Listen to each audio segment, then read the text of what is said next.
안녕하세요. 플랜티어건에서 토익 스피킹 강의를 하고 있는 이혜진 강사입니다.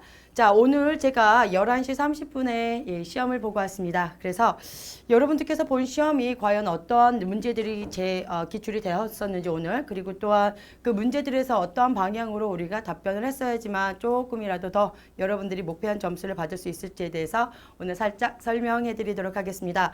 자, 그래서 중간중간에 여러분들께서 궁금한 사항이 계시다면 언제든지 저기 채팅창을 통해서 여러분들이 질문을 올려주신다면 제가 거기에 대해서 충실하게 답변해 드리도록 하겠습니다. 일단 먼저 오늘 11시 반 시험이 진행이 됐었는데요. 자, 저는 솔직히 매번 시험 보러 갈 때마다 그래도 이제 최신 유형이 나옴으로써 아니면 또한 신유형이죠. 파트 3라든지 파트 5 같은 경우는 이제 신유형이 나옴으로써 많은 분들에게 좀 그런 정보를 전달하고자 하는 목적으로 이제 시험을 보러 가는데 다행히도 제 입장에서는 아니고요. 학생들 입장에서는 다행으로 기존 유형의 문제들이 계속 꾸준히 기출이 되고 있습니다. 자, 그래서 그 부분에 대해서도 살짝 말씀을 해드리도록 할게요.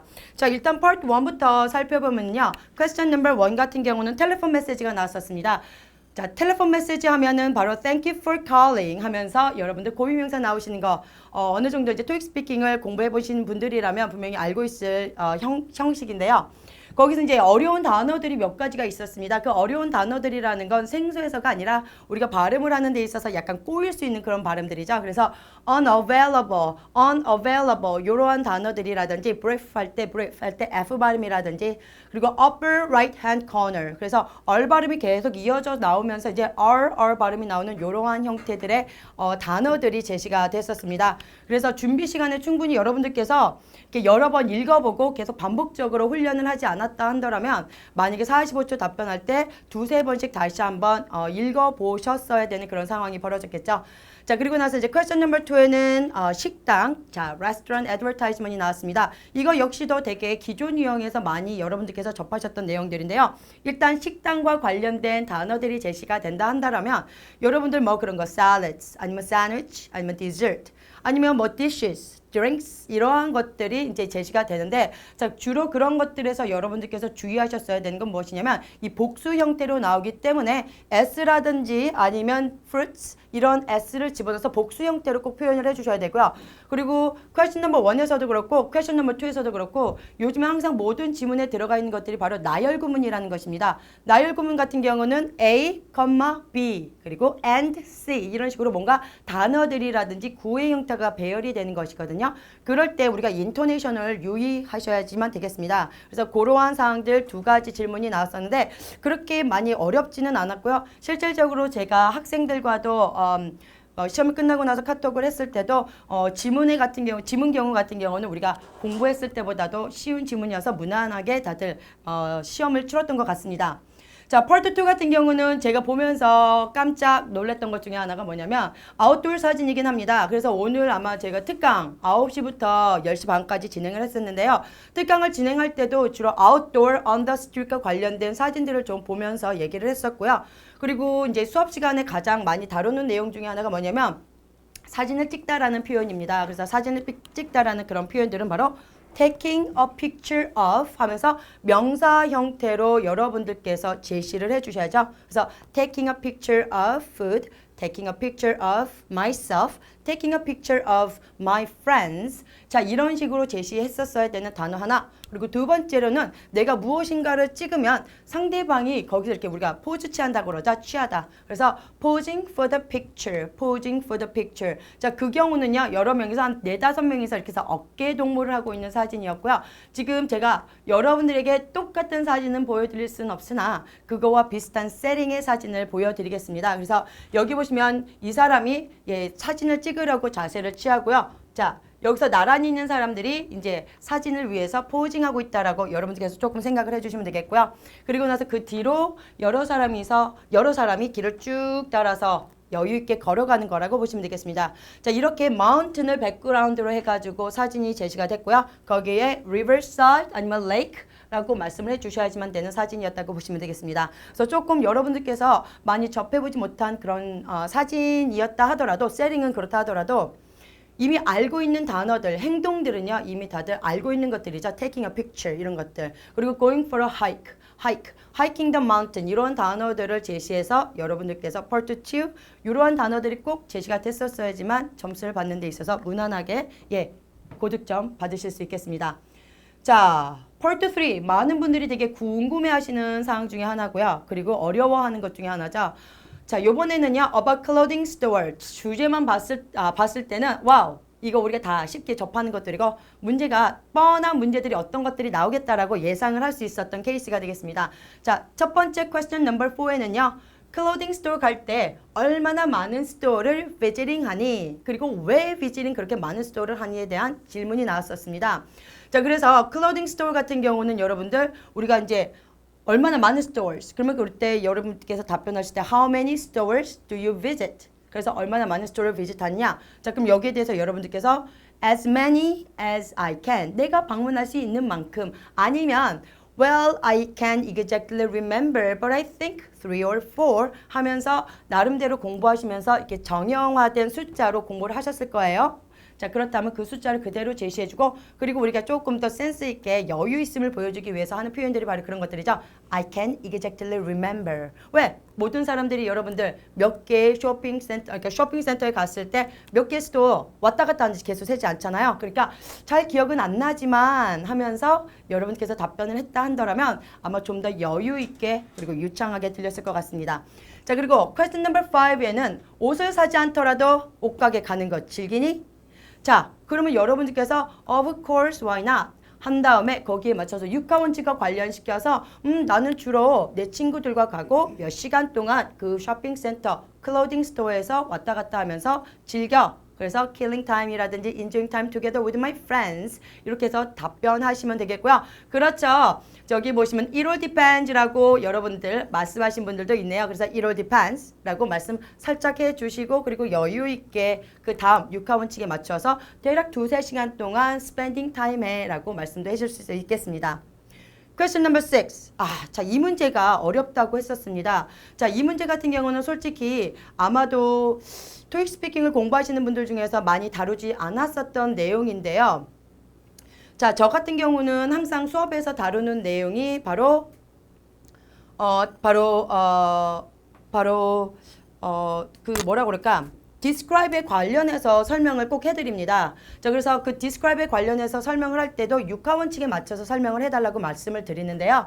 자, 여기서 물어본 질문이 그거죠. 친구에게 옷가게 추천해줄 만한 곳을 설명해봐. Describe the store that you recommend to your friend. 그래, 너 친구한테 recommend 할 수 있는 거 설명해봐. 자, 로케이션 어디입니까? 다운타운에 있습니다. 이름은 무엇입니까? 공짜 클로딩 스토어입니다. 자, 주로 몇 시간 합니까? 2-3시간 하면 많은 것들을 비교할 수 있으며 많은 정보를 얻을 수 있다. 자, 이러한 엑스트라 정보 여러분들께서 수업에서 다 접하셨던 내용들입니다. 자, 질문에 보니까 정확한 수치를 말하지 않아도 되나요? 라고 잘 먹는 사람 아이디 갖고 계신 분이 말씀하셨는데요. 정확한 수치는 말씀하시지 않으셔도 됩니다. 왜?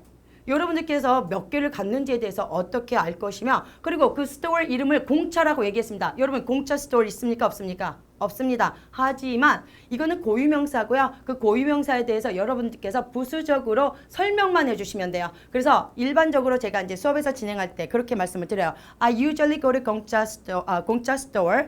It is the most hottest store in my town. 그래서 내 타운에서는 공짜 스토어이라는 게 되게 핫한 플레이스야 라고만 설명해 주면 되는 거지 그 공짜 스토어가 있건 없건 그건 중요하지 않죠. 육하원칙에 맞는 답변만 제시하면 되는 겁니다. 여러분들. 자, 그렇게 해서 여러분들께서 part 3 무난하게 풀어나갈 수 있었을 것입니다. 자, 그러면 part 4를 나가보도록 하겠습니다.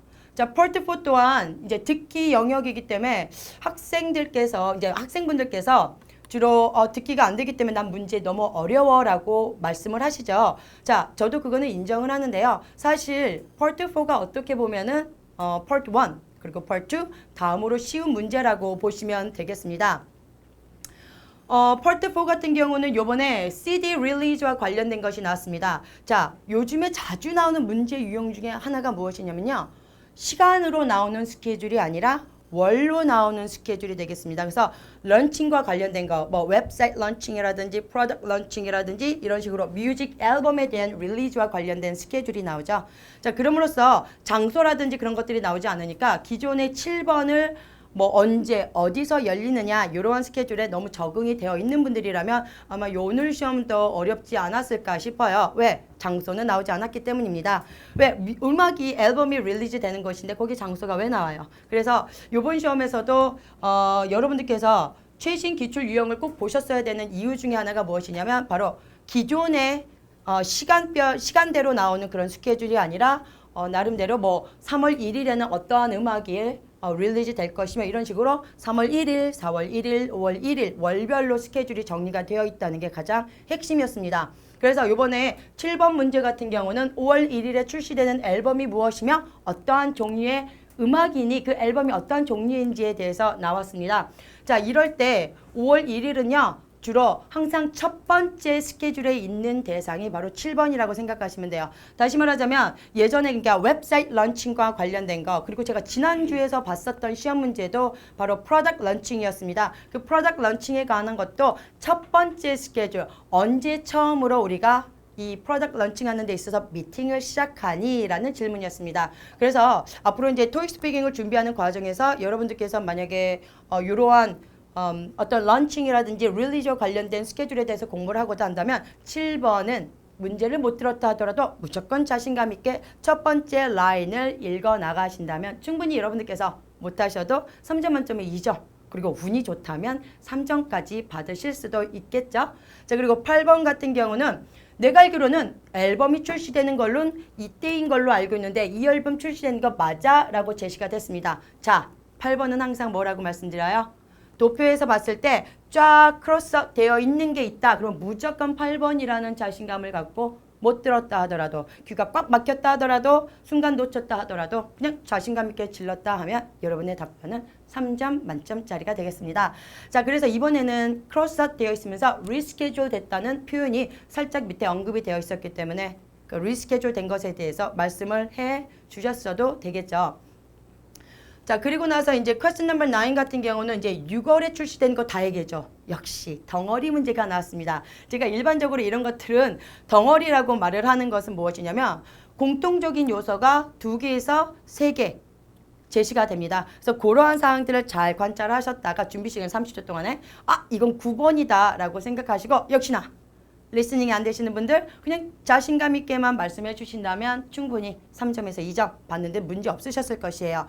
자, 제가 왜 자꾸 이게 대략적으로 정확한 문제에 대한 답인 것 같은데 왜 3점이 아니라 2점이라고 얘기하지? 라고 궁금해 하시는 분들도 있을 텐데요. 그건 바로 여러분들께서 말씀을 하실 때 아무리 맞는 답을 하더라도요. 토익 스피킹에서는 웅얼거린다거나 자신감 없게 말한다거나 목소리가 작다거나 자 이런 케이스는 무조건 3점 만점에 2점으로 채점이 되어 있습니다. 아무리 맞는 문법 그리고 정확한 답을 했다 하더라도 자신감이 없으면 절대로 받아낼 수 없는 점수가 바로 토익 스피킹이에요. 그래서 기본적으로 토익 스피킹을 시작하실 때는 그리고 시험 보실 때는 자신감 있게 질러내는 거 그거 연습하시기 바라겠습니다. 자, 리스닝이 어렵다고 저기 잠깐 글을 올리신 분이 있네요. 자, 리스닝이 어렵죠. 당연히 리스닝이 안 되고 그리고 시험 보러 가면 더 안 되게 되어 있습니다. 그렇기 때문에 공부를 미리 어떻게 준비하느냐가 가장 중요해요, 여러분들. 그래서 리스닝이 안 되기 때문에 문제 유형이 무엇들이 존재하는지를 분명히 알고 가는 게 여러분들께서 시험 보러 갔을 때 준비하는 자세라든지 듣는 데 있어서 그 정확성이 좀 틀려지니까 좀 리스닝이 안 된다고 좀 슬퍼하지 마시고요. 준비하는 과정에서 요령껏 준비하시면 되겠습니다. 자, 그러면 퀘스천 넘버 10이죠. 바로 5가 되겠습니다. Part 5. 역시나 이제 리스닝이 어렵다고 오신 분들은요. 바로 이제 Part 5에서 더 오셔야지만 돼요. 왜? 리스닝이 길기 때문이죠. 대략 한 45초에서 50초 되는 지문을 딱 한 번 듣고 여러분들께서 거기에 대해서 잘 기억했다가 살짝 서머리 해주시고 문제점에 대한 해결을 해주셔야 되기 때문이죠. 자, 이번 문제는요. 계속 요즘에 꾸준히 기출되고 있는 유형이기도 합니다. 그래서 기출 유형을 충분히 한 5월달 이후부터 많이 풀어보신 분들이라면 문제 없이 풀어내셨을 거라고 생각을 해요. 자, 이번에는 셋팅은요, 라이브러리에서 진행이 됩니다. 그 라이브러리에서 아이들을 위한 액티비티를 좀 계획 중인데, 그러니까 Reading a Book for Children 이런 계획을 하고 있는데, 사람이 충분하지 않아. 그래서 volunteer를 찾고 있는데, 이미 인터넷을 통해서 volunteer를 찾으려고 포스팅 해봤지만 별로 효과가 없었어. 그런데 인터넷 말고 또 다른 방법이 혹시 있다면 너 나한테 거기에 대해서 제시 좀 해줄 수 있니? 자, 기존 유형이 되겠습니다. 역시나 신유형이 아니었죠. 그래서 이 문제 같은 경우는 벌써 이미 한 수십 번 계속 꾸준히 기출되었었던 거, 올해 상반기부터. 그리고 5월달 이후로도 한 2번 정도 제시가 되었었던 문제 유형이 되겠습니다. 그래서 항상 말씀드리지만 토익 스피킹 같은 경우는 작년 유형 갖고 공부하시는 거 아니고요. 항상 최신 못해도 5, 6개월 안에 문제들을 갖고 공부를 해내셔야지만 그 시험을 보러 가셨을 때 여러분들이 어려움이 없으세요. 일반적으로 인터넷을 통해서 이미 포스팅을 해봤는데 자, 이 표현 같은 경우는요. 작년 같은 유형에서는 이게 없었어요. 여러분들. 작년 유형이라면 똑같은 문제를 하더라도 우리가 발렌티어가 더 필요한데 말이야. 어떻게 해야지만 내가 발렌티어를 찾을 수 있을까라고 문제가 제시가 됩니다. 그럼 일반적으로 많은 학생들이 인터넷을 통해서 찾아봐. 거기 많은 사람들이 어플라이 할 것이며 그리고 it is a convenient way to look for information 이라고 답변을 제시할 거거든요. 자, 그랬더니만 이미 문제에서 토익 스피킹이 스마트해지죠. 점점 문제들이. 인터넷을 통해서 포스팅 해봤지만 효과가 없어 라고 여러분들이 답변으로 제시할 사항에 대해서 한번 언급을 해주죠. 그러니 기출유형을 알지 못하고 간 학생이라면 이때부터 말리기 시작할 겁니다. 왜? 나는 이 답을 준비하고 있었을 테니까. 자, 그래서 최신 기출 보는 게 가장 중요하다는 거 잊지 않으셨으면 좋겠습니다. 자, Part 6가 되겠습니다. 자, 1부터 5까지는요. 저도 보면서 뭐 이 정도면 꾸준히 토익 스피킹을 공부 매일같이 학습하신 분들이라면 그리고 기출문제를 꾸준히 보신 분들이라면 어렵지 않았겠다라고 생각을 했는데 자, 파트 6 보면서 헉 하면서 저도 놀랬던 사항이 있습니다. 그게 무엇이냐면 그냥 단순히 어떠한 직업을 어떠한 일을 해내는 데 있어서 가장 중요한 스킬이 무엇이니 자, 이 문제는 작년 후반기부터 꾸준히 기출되는 회사, 직업 그리고 일과 관련된 문제들이 계속 반복이 되고 있습니다. 자, 그런데 여기서 한 단계 더 업그레이드 됐다고 보시면 돼요. 그 점이 무엇이냐면 답변에 그 직업을 말하라고 되어 있습니다. 자, 그래서 저도 이것을 보고 이런 파트 6 문제도 한 단계 더 업그레이드 됐구나. 같은 유형의 문제이긴 하지만 하나를 더 여러분들께서 제시를 해줬어야지만 고득점을 받아낼 수 있다는 거. 그래서 이 문제 같은 경우는 알고 있는 직업 중에 컴퓨터 스킬 또는 타임 매니지먼트 스킬 중에서 어느 것이 더 중요하니? 그러니까 우리가 일반적으로 알고 있는 직업 중에서 뭐가 아니라 이게 함정이죠, 사실은. 여러분들께서 했을 건 자, 컴퓨터 스킬과 타임 매니지먼트 스킬 중에서 어떠한 답변을 제시했을 때 내가 말하기가 쉬울까? 내가 공부한 걸 바탕으로. 먼저 그걸 결정해 주시고요. 그리고 나서 이제 알고 있는 직업이 바로 그 직업을 말해봐 라는 것에 여러분들께서 부합시켜 주셔야 되는 부분이 되겠습니다. 그래서 일반적으로 만약에 컴퓨터 스킬이라고 답변을 했을 때 컴퓨터 스킬 같은 경우는 어떠한 잡에서든지 꼭 중요해 라고 답변을 제시하시고요. 그리고 especially if you are working at a company where you have to develop softwares or designing for a website, you must know how to operate computer and you must develop your computer skills 라고 대답해 주실 수 있습니다. 그래서 조금 더 전문적인 직업을 제시하시면 됐었겠습니다.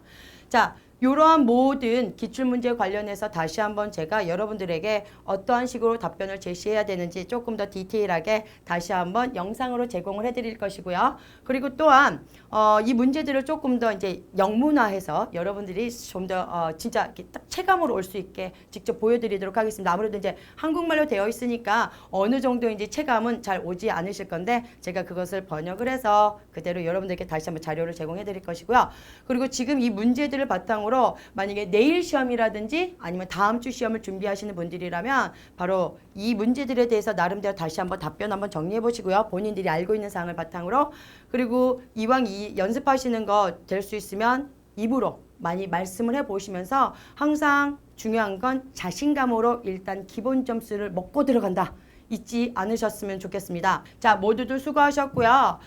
언제까지 여러분들께서 토익 스피킹을 계속 이제 공부하시고 있는 데 있어서 저희 이제 플랜트 라이브에서도 그렇고 플랜트 어학원에서도 그렇고 최신 기출 자료 그리고 또 여러분들께서 목표한 점수를 받을 수 있도록 많은 자료 듬뿍듬뿍 올려드릴 테니까 여러분들도 많이 참여해 주시고요. 그리고 앞으로도 지켜봐 주시기 바라겠습니다. 자, 다음 시간에 여러분들에게 다시 이 마리텔을 통해서 실시간으로 여러분들에게 문제풀이 영상 다시 제공해 드리도록 그때 다시 한번 만나 뵙도록 하겠습니다.